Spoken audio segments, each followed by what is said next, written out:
നമസ്കാരം. ചെമ്പനപ്പൂ പ്രേക്ഷകർക്ക് മെട്രോ സ്റ്റാറിലേക്ക് സ്വാഗതം. അങ്ങനെ കാത്തിരുന്ന ആ ഒരു വിവാഹം എത്തി നിൽക്കുകയാണ്. ശ്രുതിയുടെയും സുധിയുടെയും വിവാഹം.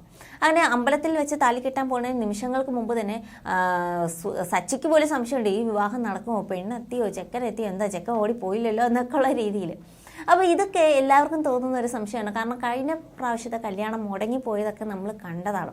അപ്പോൾ അതുപോലെ എങ്ങാനും ഇനി സംഭവിക്കുമോ എന്നുള്ള ഒരു ചോദ്യമൊക്കെ അങ്ങനെ നിലനിൽക്കുകയാണ്.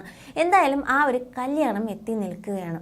അപ്പോൾ ഇവിടെ നവീൻ വലിയൊരു വില്ലനായിട്ട് ശ്രുതിയുടെ മുമ്പിൽ തന്നെ ഉണ്ട്. അതുകൊണ്ട് തന്നെ ശ്രുതിക്ക് ഭയങ്കര ഭയമാണ്, ഈ കല്യാണം നടക്കുമോ ഇല്ലയോ എന്നൊക്കെ.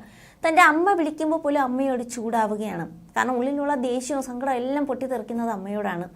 എന്തിനാ വിളിച്ചത്, നിങ്ങൾ എന്തിനാ കാണാൻ വന്നത്, അതിന് ശേഷം തുടങ്ങിയ പ്രശ്നമാണെന്ന്. കാണാൻ വന്നത് കൊണ്ടാണല്ലോ നവീൻ കണ്ടതും ആ പ്രശ്നങ്ങളൊക്കെ തുടങ്ങിയത്. എന്തായാലും ഈ കല്യാണം നടക്കുമോ ഇല്ലയോ എന്നുള്ളത് ഒരു ചോദ്യചിഹ്നമായിട്ട് മാറുകയാണ്.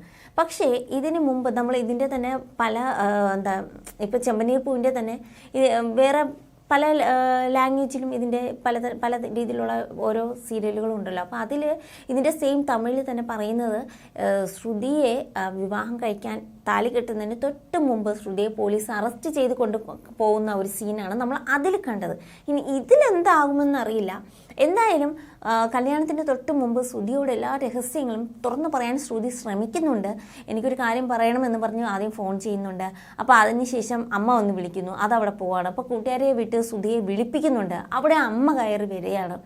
അവിടെയും ശ്രുതിക്ക് ഒന്നും ചെയ്യാൻ പറ്റുന്നില്ല. കാരണം താലി കെട്ടുന്നതിൻ്റെ തൊട്ട് മുമ്പെങ്കിലും നവീൻ വന്ന് എന്തെങ്കിലും പറഞ്ഞാൽ എല്ലാവരുടെ മുമ്പിലും നാണം കെട്ട് നിൽക്കുന്നതിനേക്കാളും ശ്രുതിയോടെങ്കിലും എല്ലാം തുറന്നു പറഞ്ഞ് ഓക്കെ ശ്രുതിക്കെല്ലാം അറിയാമായിരുന്നു എന്ന് പറയുമ്പോൾ അതൊരു വേറെയാണല്ലോ. നാണം കെട്ട് നിൽക്കുന്ന സമയത്ത് നമ്മളെ പ്രൊട്ടക്റ്റ് ചെയ്യാൻ ഒരാളെങ്കിലും ഉണ്ടെങ്കിൽ അത് നമുക്ക് വളരെ നല്ലതാണല്ലോ. അതുകൊണ്ട് തന്നെ ശ്രുതിയോട് തുറന്നു പറയാൻ ശ്രമിക്കുന്നത്. എന്തായാലും ഈ നിമിഷം വരെ പറഞ്ഞിട്ടില്ല. താലി കെട്ടുന്നതിന് തൊട്ട് മുമ്പെങ്കിലും പറയുമോ ഇല്ലയോ എന്നുള്ളത് ഒരു ചോദ്യചിഹ്നമാണ്. എന്തായാലും നവീൻ എത്തുമോ ഇല്ലയോ എന്നൊക്കെ പറഞ്ഞ് ഭയങ്കര ആശങ്കയിലാണ് ശ്രുതി. നവീൻ എത്തിയാൽ എല്ലാം പൊളിയും.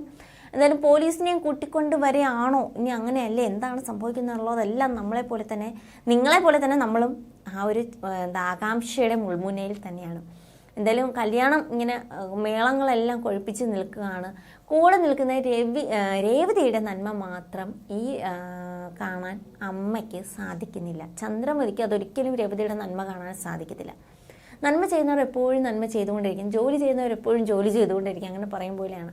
അപ്പോൾ രേവതിയുടെ നന്മ കാണാൻ ആകെ ഉള്ളത് അച്ഛമ്മയും അച്ഛനും, പിന്നെ അതുപോലെ സച്ചി ഇപ്പോൾ എല്ലാം മനസ്സിലാക്കി. സച്ചിയും രേവതിയൊക്കെ കൂടുതൽ സ്നേഹത്തോടെ അടുത്തുകൊണ്ടിരിക്കുകയാണ്. അപ്പോൾ ഇനി എന്തായാലും വിവാഹം കഴിഞ്ഞ് ഇവരുടെ മുമ്പോട്ടുള്ള ജീവിതം എന്തൊക്കെയാകുമെന്നൊക്കെ നമുക്കിനി കണ്ടിരുന്ന് കാണേണ്ടതാണ്. അപ്പോൾ കൂടുതൽ സീരിയൽ വിശേഷങ്ങളുമായി നമുക്ക് മറ്റൊരു വീഡിയോയിലൂടെ കാണാം. അതുവരെ ബൈ.